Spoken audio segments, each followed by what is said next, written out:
Assalamualaikum warahmatullahi wabarakatuh. Perkenalkan, nama saya Ade Purnama. Kami dari kelompok 6. Bismillahirrahmanirrahim. Assalamualaikum warahmatullahi wabarakatuh. Sampurasun. Perkenalkan, nama saya Ainun Aulia Ramadhani. Dan saya Nabil Musyarof. Saya Muhammad Firman. Kami dari kelompok 6 akan mempresentasikan materi yang bertema Pemikiran dari tokoh salaf Imam Ahmad bin Hanbal dan Ibnu Taimiyah. Selamat menyaksikan. Bismillahirrahmanirrahim. Assalamualaikum warahmatullahi wabarakatuh. Sampurasun. Yang saya hormati dan yang saya muliakan Ibu dan Bapak dosen, dan yang selalu saya banggakan rekan-rekan semuanya, rekan-rekan seperjuangan. Semoga kita semua selalu diberikan kesehatan, keberkahan oleh Allah Subhanahu wa taala. Amin ya Allah ya rabbal alamin. Baik, di pertemuan kali ini di Ilmu Kalam saya akan membahas sedikit tentang materi, yaitu pemikiran dari tokoh salaf, yakni Al-Imam Ahmad bin Hanbal dan Ibnu Taimiyah. Aliran Mu'tazilah mencapai puncaknya pada masa kepemimpinan Khalifah Al-Ma'mun dari Bani Abbas. Pada masa itu, aliran ini mengkampanyekan pemikiran bahwa Al-Quran adalah makhluk. Semua rakyat, semua ulama dipaksa untuk mengikuti pemikiran tersebut. Namun, ada salah satu ulama yang menentang dengan tegas pendapat tersebut. Beliau adalah Imam Ahmad bin Hanbal. Akibat penentangan tersebut, beliau kerap kali disiksa, bahkan sampai dimasukkan ke dalam penjara karena menentang pemikiran atau pendapat tersebut. Selanjutnya, pemikiran Imam Ahmad bin Hanbal ini kemudian melahirkan sebuah aliran teologi baru, yaitu aliran salaf. Istilah salaf dikenal pertama kali untuk memberi nama gerakan Hanabilah yang muncul pada abad keempat Hijriah dengan memperlihatkan dirinya kepada pendapat-pendapat atau pemikiran Ahmad bin Hanbal yang dipandang telah menghidupkan dan mempertahankan pendirian ulama salaf. Pendapat-pendapat atau pemikiran Imam Ahmad bin Hanbal ini kemudian diformulasikan secara lengkap oleh generasi penerusnya, yaitu Imam Ibnu Taimiyah. Sebagaimana aliran Asy'ariyah, aliran salaf memberikan reaksi yang keras terhadap pemikiran-pemikiran ekstrim Mu'tazilah. Bahkan karena karakteristik pemikiran keagamannya itu, mereka juga menentang secara mental dan fisik terhadap aliran Asy'ariyah. Adapun pengertian salaf menurut dari beberapa buku kalam yang telah saya baca, salah satunya yaitu dari karya Ahmad Musaddad. Di situ dijelaskan bahwa pengertian salaf secara bahasa, kata salafi berasal dari kata kerja salafa, yaslufu salapan, yang berarti sudah berlalu, sudah lewat, atau yang terdahulu. Adapun secara istilah pengertian salaf ini banyak ragam definisi yang telah dikemukakan para pakar mengenai definisi salaf. Yang pertama, menurut Tablawi Mahmud Sa'ad, menurut beliau salaf artinya ulama terdahulu. Salaf terkadang dimaksudkan untuk merujuk generasi sahabat, tabi'in, tabi'in, para pembuka abad ketiga Hijriah, dan para pengikutnya pada abad keempat Hijriah yang terdiri dari para muhadisin dan sebagainya. Salaf berarti para ulama-ulama saleh yang hidup pada 3 abad pertama Islam. Yang kedua, menurut Asisah Rastani, ulama salaf tidak menggunakan takwil dalam penafsiran ayat-ayat mutasabihat dan tidak mempunyai paham tasbih. Dan yang ketiga, menurut Mahmud Al-Bisibisi dalam Al-Firaq Al-Islamiyah, beliau mendefinisikan salaf sebagai sahabat, tabi'in, tabi'in yang mendapat diketahui dari sikapnya menolak penafsiran yang dalam mengenai sifat-sifat Allah yang menyerupai segala sesuatu yang baru untuk menyucikan dan mengagungkannya.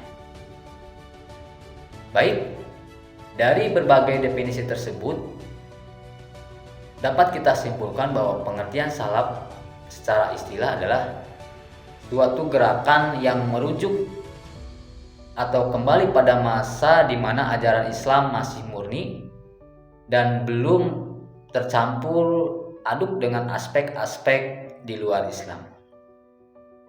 Salaf adalah masa yang paling murni dalam perkembangan Islam. Pengertian murni di sini adalah pemikiran Islam yang belum dimasuki oleh interpretasi filosofi. Jadi masa salaf adalah masa Nabi, masa sahabat dan tabi'in, yakni 3 angkatan pertama Islam yang diistilahkan dengan sebutan as-salasah al-awal. Berbeda dengan aliran Mu'tazilah yang cenderung menggunakan metode pemikiran rasional, aliran salaf ini menggunakan metode tekstual yang mengharuskan tunduk di bawah nakli dan membatasi wewenang akal pikiran dalam berbagai macam persoalan agama. Termasuk di dalamnya akal manusia tidak memiliki hak dan kemampuan untuk menakwilkan dan menafsirkan Al-Quran. Kalaupun akal diharuskan mewakili wewenang menurut mereka, hal ini tidak lain adalah hanya untuk membenarkan, menelaah, dan menjelaskan sehingga tidak terjadi ketidakcocokan antara riwayat yang ada dengan akal sehat. Berikut ciri-ciri atau karakteristik dari ulama salaf. Yang pertama, lebih mendahulukan riwayat daripada dirayah. Yang kedua, dalam persoalan pokok-pokok agama dan persoalan-persoalan cabang agama hanya bertolak dari penjelasan-penjelasan Alkitab dan As-Sunnah. Yang ketiga, mengimani Allah tanpa perenungan lebih lanjut tentang zatnya, tidak pula mempunyai paham antropomorfisme. Yang keempat, memahami ayat-ayat Al-Quran sesuai dengan makna lahirnya, tidak berupaya untuk mewakilinya. Pada umumnya, istilah salaf, terutama pada terminologi kalam, biasanya diperhadapkan dengan perkataan halaf yang makna harfiahnya adalah yang belakangan.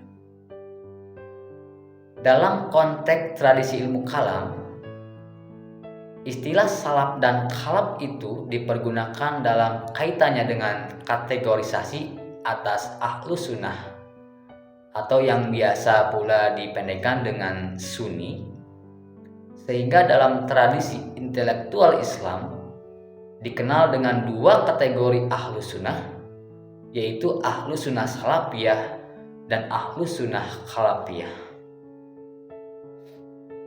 Prinsip yang dipegang oleh kaum salafi adalah yang pertama, sumber akidah adalah Al-Quran, hadis yang sahih, dan ijma salafus salih. Yang kedua, wajib taat kepada pemimpin kaum muslimin selama mereka tidak memerintahkan untuk berbuat kemaksiatan. apabila mereka memerintahkan untuk berbuat maksiat, dikala itu tidak boleh menaati, namun tetap wajib taat dalam kebenarannya. Untuk selanjutnya, tidak mengkafirkan seorang pun dari kaum muslimin kecuali apabila melakukan perbuatan yang membatalkan akidah atau keimanan keislaman. Adapun dosa besar menurut mereka selain syirik, tidak ada dalil yang menghukum pelakunya sebagai kafir. Yang selanjutnya, al-wala wal bara. Salah satu prinsip akidah Ahlus Sunnah wal Jamaah adalah cinta karena Allah, benci karena Allah, yaitu mencintai dan memberikan loyalitas kepada kaum muslimin dan membenci kaum musyrikin serta orang-orang kafir dengan berpaling dari mereka. Yang selanjutnya, Ahlus Sunnah senantiasa menyuruh yang ma'ruf dan mencegah yang mungkar, tentunya menurut ketentuan syariat. Sebagai gerakan yang lahir sebagai antitesa dari doktrin Mu'tazilah, maka doktrin-doktrin yang dibangun oleh Salafi juga antitesa dari doktrin Mu'tazilah. Beberapa contoh doktrin terpenting Salafi adalah yang pertama, kemahesaan Tuhan.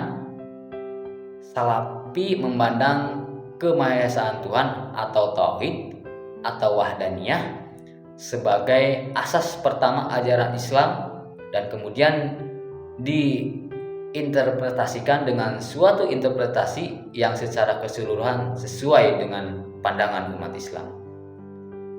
Yang kedua, keesaan Tuhan dalam zat dan sifat.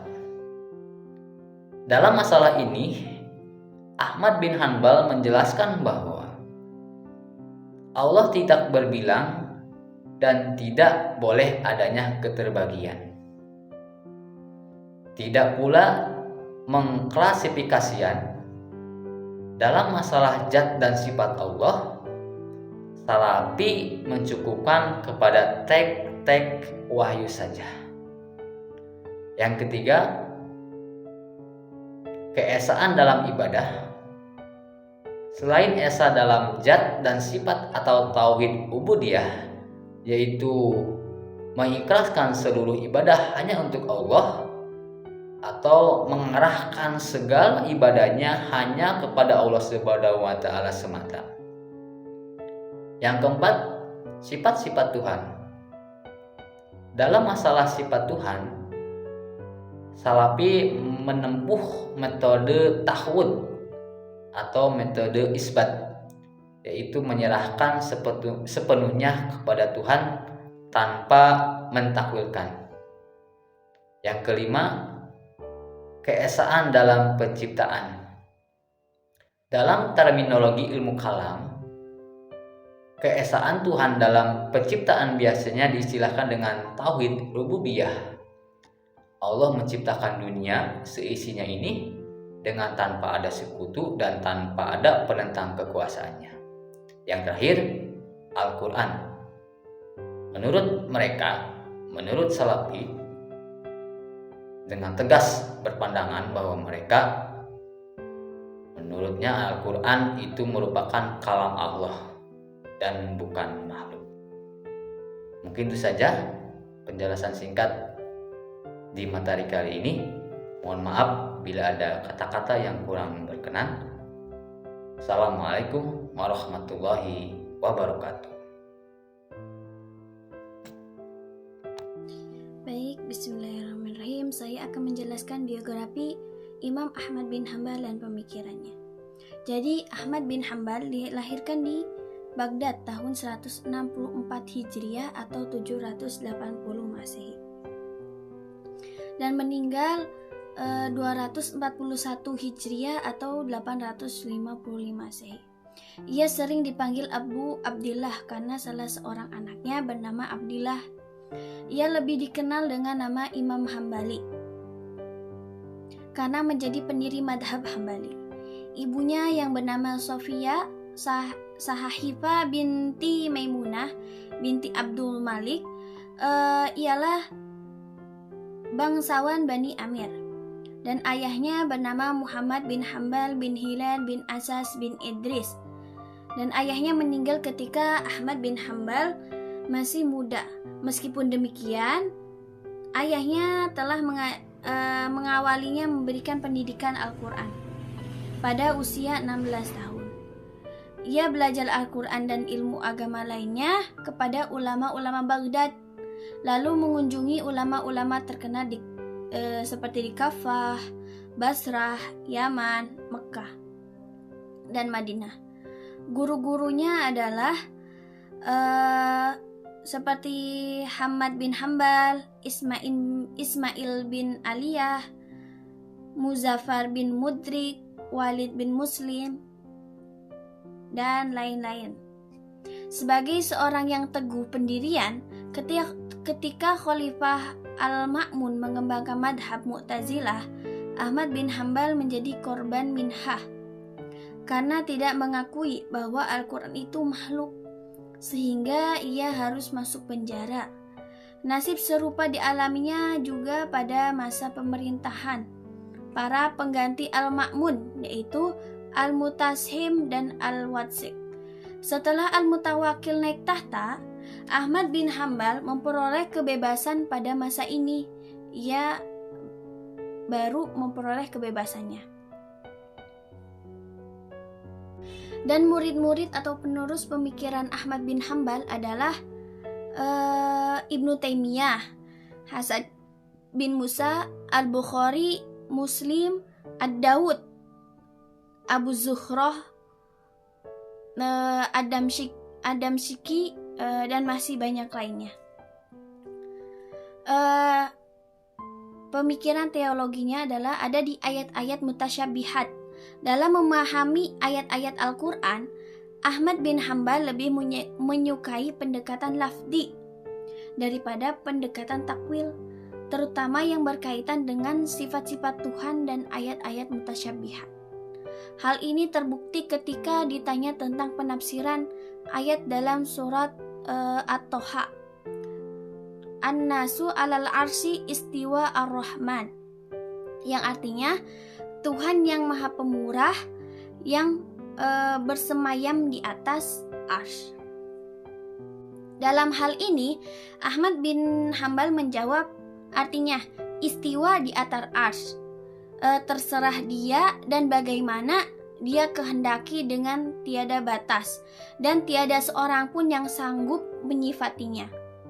Kemudian ketika ditanya tentang makna hadis nuzul, Tuhan turun ke langit dunia, ru'yah, orang-orang yang melihat Tuhan di akhirat. Hadis tentang telapak kaki Tuhan, Ibnu Hambal menjawab, kami beriman kepadanya, kami membenarkannya, kami tidak menanyakan bagaimana dan kami tidak menafsirkan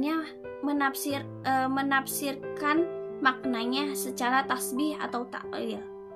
Dari pernyataan di atas, Ahmad bin Hambal tampaknya bersikap menyerahkan makna-makna ayat dan hadis mutasyabihat kepada Allah dan Rasul-Nya. Dari keserupaan dengan makhluk, ia sama sekali tidak menakwilkan pengertian lahirnya. Lanjut ke status Al-Quran. Menurut salah satu persoalan teologis dari status Al-Quran yang dipahami Imam Ahmad bin Hambal yang kemudian membuatnya dipenjara berkali-kali adalah tentang status Al-Quran. Apakah Al-Quran itu diciptakan karena hadis ataukah tidak diciptakan karena qadim? Paham ini yang diakui oleh pemerintahan resmi pada saat itu, yaitu dinasti Abbasiyah di bawah kepemimpinan Khalifah Al-Ma'mun dan Al-Mutashim dan Al-Mutasyik adalah paham Mu'tazilah, yaitu Al-Quran tidak bersifat qadim, tetapi baru diciptakan sebab paham adanya qadim di samping Tuhan. Bagi Mu'tazilah, berarti menduakan Tuhan adalah syirik dan dosa besar. yang tidak diampuni Tuhan. Tampaknya Ahmad bin Hambal tidak sependapat dengan paham resmi yang tadi sudah dijelaskan.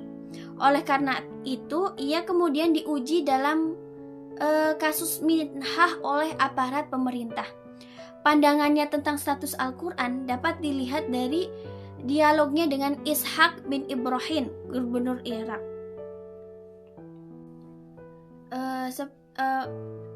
Ishaq bertanya kepada Ibnu Hambal, "Apa pendapatmu tentang Al-Quran?" Dan Ibnu Hambal menjawab, "Sabda Tuhan."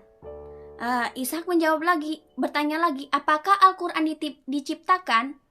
Ibnu Hambal menjawab, "Sabda Tuhan, saya tidak mengatakan lebih dari itu." Ishaq bertanya lagi, "Apa dari ayat itu Maha mendengar dan Maha melihat?"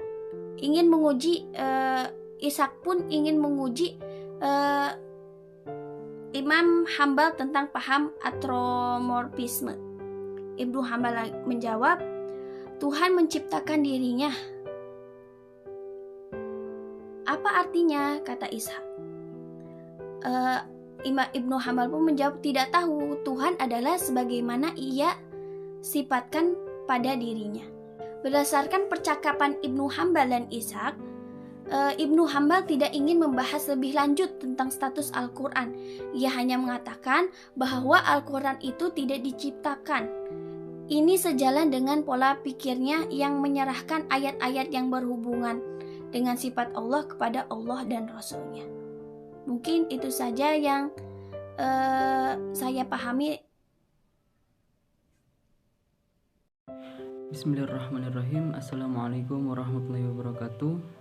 Baik, di sini saya akan menjelaskan biografi tentang Ibnu Taimiyah dan pemikirannya. Yang pertama yaitu riwayat hidup. Nama lengkap Ibnu Taimiyah adalah Taqiyuddin Ahmad bin Abi Al-Halim bin Taimiyah. Dilahirkan di Haran pada hari Senin tanggal 10 Rabiul Awal tahun 661 Hijriah. Dan beliau meninggal di penjara pada malam Senin tanggal 20 Zulqa'dah tahun 729 Hijriah. Kewafatannya telah menggertakkan seluruh penduduk Damaskus, Syam, dan Mesir, serta kaum muslimin pada umumnya. Ayahnya bernama Syihabuddin Abu Ahmad Abdul Halim bin Abdissalam bin Abdillah bin Taimiyah, yang seorang syekh, khatib, dan hakim di kotanya. Dikatakan oleh Ibrahim Madkur bahwa Ibnu Taimiyah merupakan seorang tokoh salaf yang ekstrim karena kurang memberikan ruang gerak pada akal. Ia murid mutaki, waro, dan zuhud. Ia seorang panglima dan penantang bangsa Tarta yang berani dengan mengangkat senjata. Lalu ia dikenal sebagai seorang muhadis, musafir, faqih, teolog, bahkan banyak mengetahui tentang filsafat. Ia mengkritik Khalifah Umar dan Ali bin Abi Thalib. Ia juga menyerang Al-Ghazali dan Ibnu Arabi. Kritikannya ditunjukkan kepada kelompok-kelompok agama sehingga membangkitkan kemarahan pada ulama di zamannya. Ibnu Taimiyah terkenal dengan kecerdasan sehingga pada usia 17 tahun itu beliau dipercayai oleh masyarakat untuk memberikan pandangan-pandangan mengenai hukum secara resmi. Yang kedua itu pemikiran teolog. Pemikiran Ibnu Taimiyah seperti dikatakan Ibrahim Madkur adalah ada beberapa diantaranya, yaitu yang pertama berpegang teguh pada nas, yang kedua tidak memberikan ruang gerak yang bebas pada akal, yang ketiga berpendapat bahwa Al-Quran mengandung semua ilmu agama, yang keempat di dalam Islam yang diteladani hanya 3 generasi, yaitu sahabat, tabi'in, dan tabi'in. Yang kelima, Allah memiliki sifat yang tidak bertentangan dengan tauhid dan mentanzihkannya. Yang keenam yaitu Ibnu Taimiyah mengkritik Imam Ahmad bin Hambal dengan mengatakan bahwa apabila kalamullah qadim, kalamnya pasti qadim pula.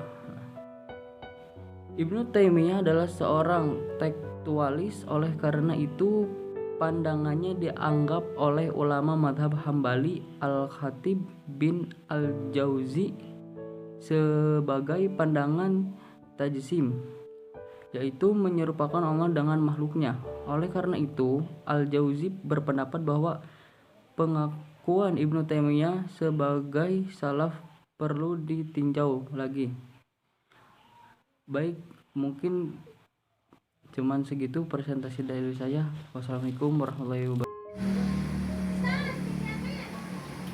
Kesimpulan, ulama salaf merupakan generasi awal umat Islam yang berpegang teguh pada Al-Quran dan As-Sunnah sebagai sumber utama dalam memahami akidah, ibadah, dan hukum Islam. Mereka menolak takwil yang berlebihan serta pendekatan rasional yang bertentangan dengan nas syar'i. Prinsip utama mereka adalah mengikuti dalil ittiba dan menjauhi bid'ah. Imam Ahmad bin Hambal sebagai salah satu tokoh besar ulama salaf menegaskan pentingnya berpegang pada dalil yang sahih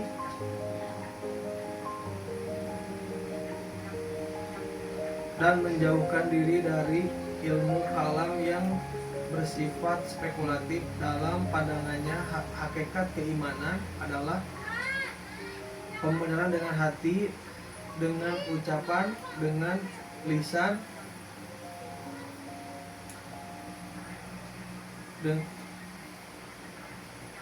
dan amalkan dengan anggota tubuh. Ia menolak penafsiran yang berlebihan terhadap sifat-sifat Allah serta menekankan penerimaan secara tanzih tanpa takwil, tasbih atau tahtil. Sementara itu, Ibnu Taimiyah melanjutkan dan mengembangkan pemikiran Ahmad bin Hambal dengan pendekatan yang lebih sistematis. Ia menegaskan bahwa akal dan wahyu tidak bertentangan. Jika tampak bertentangan, maka yang benar adalah wahyu. Ibnu Taimiyah juga menentang filsafat dan tasawuf yang keluar dari prinsip syariat serta menyerukan kembali kepada pemurnian tauhid dan pengawalan Islam yang sesuai dengan generasi salaf. Dengan demikian, pemikiran Imam Ahmad bin Hambal dan Ibnu Taimiyah mencerminkan semangat pembaruan dalam arti mengembalikan umat kepada kemurnian ajaran Islam yang berdasarkan Al-Quran dan hadis. Saran, sebagai umat Islam, kita hendaknya meneladani keteguhan dan keikhlasan para ulama salaf dalam mempertahankan kemurnian ajaran Islam, sekaligus bersikap bijak dalam memahami konteks penerapan pemikiran mereka di masa kini. Terima kasih. Mungkin cukup sekian presentasi dari kelompok kami, kurang lebihnya mohon maaf. Mengutip dari perkataan almarhum Bunda Dr. Gamal Lama, kesempurnaan hanya milik Allah, kekurangan hanya milik kita. Billahi taufiq wal hidayah. Wassalamualaikum warahmatullahi wabarakatuh.